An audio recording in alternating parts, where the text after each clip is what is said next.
Gulen has often been interpreted as a political figure, but I think to understand him in that way is to misunderstand him. His life was not about forging some conspiratorial deep state, as he has been accused.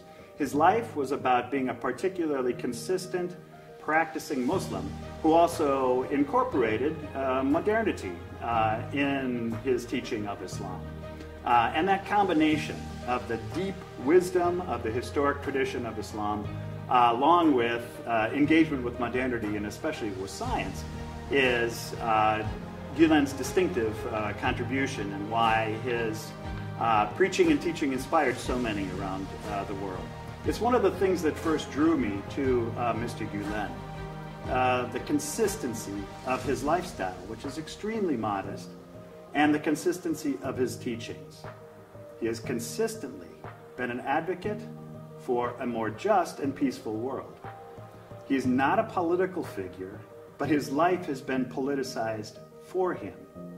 And therefore, anything he has said and done has had political implications.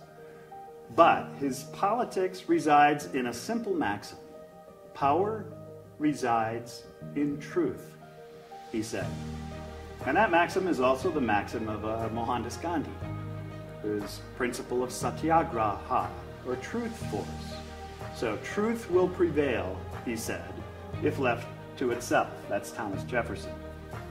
And that emphasis on power residing in truth means that throughout the course of his life, Mr. Gulen has advocated for traditional human rights, for women's rights, for democratic participation.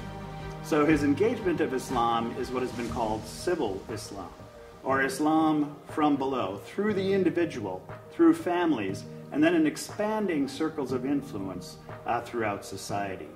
That positive example of positive action can withstand any opposition, any persecution, because it is rooted in the individual and in trusting relations with other individuals. And that is a form of deep peace that the world very much needs to know about.